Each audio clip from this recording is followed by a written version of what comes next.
These are my 10 practical reasons for choosing a midwife over a family doctor or OBGYN for my 4th pregnancy.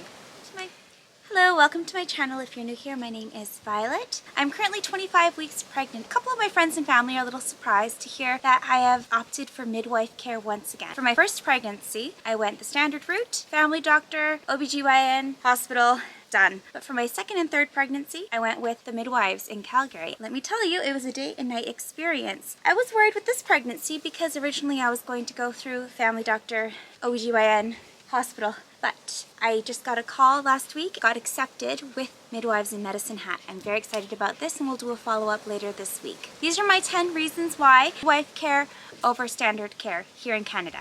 As a disclaimer, I'm not a doctor, nurse, or any kind of medical or health professional. I just had really good experience using the midwives and want to give you some practical experience. Use your judgment and know your situation. If you are a high-risk pregnancy, I always recommend going through the regular doctor hospital system and making sure that you have as many emergency systems in place as possible. If you're here, you're already curious about midwifery, and this might answer some of the questions you have. First reason, continuity of care.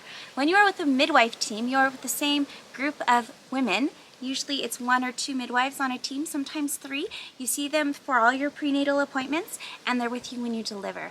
That's a wonderful experience when you are going to have your baby because you already know the person, you're comfortable with them and they're comfortable with you. They already know what you're afraid of, what you're excited for, your expectations. That continuity of care is awesome. Number 2, midwives are specialists. This might be location dependent, but where I live in Alberta, there's a rotation of doctors on staff that are your family doctors that are responsible for delivering your baby. Now, family doctors are wonderful people and they've delivered a few babies for sure, but that is not the only thing they do. A midwife is specifically all about labor and delivery and making the process as smooth as possible for the woman under her care. The hospital experience for me is far more reactive instead of proactive. So you arrive at the hospital, you're already in active labor, there's nurses, there's doctors. You don't know which doctor you're going to have. You don't know if it's the new doctor in town, the doctor you've seen most often, the doctor you grew up with. I find that with a midwife, because of the continuity of care, you have someone who's more specialized and a more organized process. Third practical reason, typically less interventions. So mileage will vary on this. Typically with a midwife in the hospital or at home, you have the benefit of a natural labor progression. A midwife already knows what interventions you're comfortable with and which ones you're not because of that continuity of care. And there's going to be less interventions required. You're going to be more prepared for the labor and delivery. I had no interventions with my second and third baby. With my first one, I had quite a few. So it could be that the first labor is always going to be more difficult, but I also think I was a lot less stressed out. Fourth practical reason to choose midwife care. You have options to build community. So when I was in Calgary and we were with the midwives, we got to meet with all the moms from our same birth month and discuss things that were relevant and important to us at that stage in our pregnancies. See how other people were doing, check in, make some friends. Pregnancy can be very isolating. Pregnancy can be very lonely. It was wonderful. There was about 5 to 8 women, all of us expecting, some of us on our first, some of us on our third, some of us on our second, all different ages and stages, but in the same part of our pregnancies, discussing things that we had in common, things that we had experienced or hadn't experienced. It was really nice to get to relate. And I haven't seen quite that same level of community support outside of the midwife care. I'm sure there's really good options, but that was built into the program when I was with Calgary Midwives. 5, options for care. If you go with midwives, at least here in Alberta, you've got 3 options. You can have your baby at home, you can have your baby in the hospital with your midwife, or you can meet your midwife at a birth center, stay there for a couple of nights. The good thing is you've got options for your level of comfort. For my second and third baby, I had them at home. For this one, I live out in an acreage an hour away, so we're going to have to do it at the hospital in Medicine Hat. But I'm going to grab a hotel before I expect to deliver or when it's sensible and be within shooting distance, so it shouldn't be too difficult to get there on time. When you go the traditional route in Canada, maybe not everywhere, but what I've noticed in BC and in Alberta, you go to the hospital, you are in someone else's environment, a big facility, lots of different people in and out. You're navigating a whole bunch of social dynamics that you are not maybe comfortable with. And let me tell you, when you're in active labor, every little extra piece of friction is going to make the process a bit more difficult.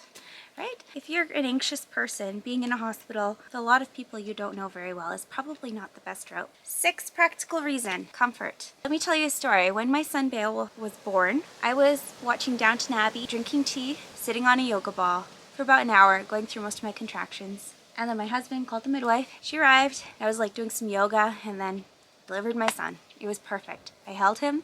He made the tiniest little cry, began nursing. It was absolutely perfect. The reason my labor was so easy was because I felt safe and comfortable. My water broke in the shower, so it wasn't even horribly messy or anything. I know not everyone's experience is going to be like that. The possibility of having a positive experience like that taken away, that's pretty sad. If you can have a nice labor, you should be allowed to do that. When I was at the hospital with my first, everything was a question. Can I move? Am I allowed to get up and go to the bathroom? How do I take this IV out? Is there a shower? Can I knit? Can I read a book? Do I have anything with me? Everything is a question. Everything is a point of friction. All the things, all the little niceties of your life, you're trying to stuff into a hospital bag. Maybe you're successful at that and you have everything with you. I don't know. I found it really stressful being in that environment. Reason number 7. You might disagree with me on this one, that's okay, I'm talking from my experience. Professionalism and workload. The nurse who was watching me in my first delivery didn't believe my husband when 45 minutes after being induced, he said, "Can you please check my wife? She's got really bad contractions and is falling off the bed." "Oh, it's her first labor. She's just fine. Don't worry about it." She completely disregarded what my husband was saying and wasn't looking at the charts. Probably was overwhelmed. She had at least 6 other women that she was keeping track of. She delayed and she didn't believe me and she didn't respond very quickly, which was really scary. As soon as she checked, she saw I was fully dilated and the baby was in distress. So I went from one nurse who was kind of ignoring me to 10 people in the room, preparation for an emergency C-section. I had to grab the vacuum. They got her out. That was not smooth sailing. The nurse didn't know me. She'd probably seen a lot of women who had been not in precipitous labor, was going through extremely fast, extremely painful contractions. I never had that experience with the midwives. They always took me at my word. Practical reason number 8, post-delivery. With my first daughter, they took her away immediately because she had been in distress, to weigh, to check, to make sure everything was good, to measure her, to wash her, which meant there was a gap between when they took her, I had my stitches, delivered my placenta, and when I was holding her. I felt like it was a longer gap than it needed to be. As a result, I was unable to establish breastfeeding as well as I would have liked. She was a very, very unhappy baby that screamed and cried for about the first 6 weeks of lives until I discovered baby wearing, which is a very good thing. With my son and then my second daughter, I delivered the babies and immediately was able to hold them skin to skin, nurse them. They figured out how the breastfeeding worked. Right after birth, it's an intense time. You're hormonal, there's an emotional flurry. The second and third pregnancies ended with kind of the perfect afterbirth experience. A lot of the time when you go to the hospital, the expectation is that labor and delivery is going to be traumatizing, and I feel like that interrupts with the bonding. As much as possible, I feel like having a midwife is going to facilitate that process. They're going to advocate for you, whether you're in a hospital, at home, or in a birthing center, and they'll know when it's okay. They'll know when something is wrong. Number 9, the environment. My grandpa was a very wise man. He hated going to the doctor. He used to say that hospitals are where sick people go to die. He wasn't entirely wrong. Emergency rooms are filled with blood, vomit, tears, fear, crying, worry. The worst days of my life have been in an emergency room trying to figure out if my child was going to be all right. For a mother that's in precipitous labor, so delivering really quickly, contracting very quickly, have your first point of entry be emergency triage, where you're going to be stopped and run through your list. Have you traveled outside of the country? Are you up on your immunization? Have you been vaccinated? Are you wearing a mask? Have you been near anyone who's sick? I don't know. I'm thinking that's going to be a bit of a nightmare, and as I'm going to deliver this baby in the hospital, I'm not looking forward to that at all. But I'm hoping to arrive with the midwife and having some of that delayed.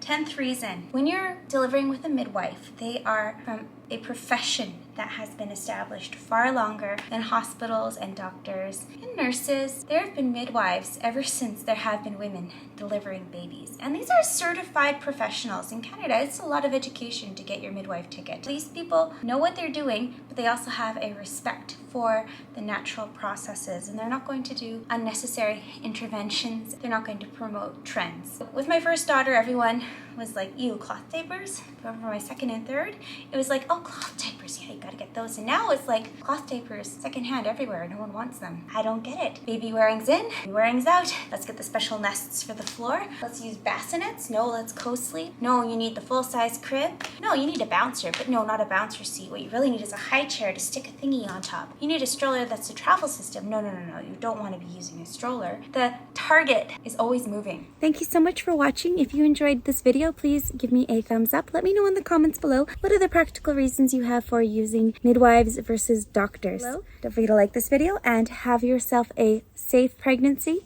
happy delivery, and healthy baby. Bye now.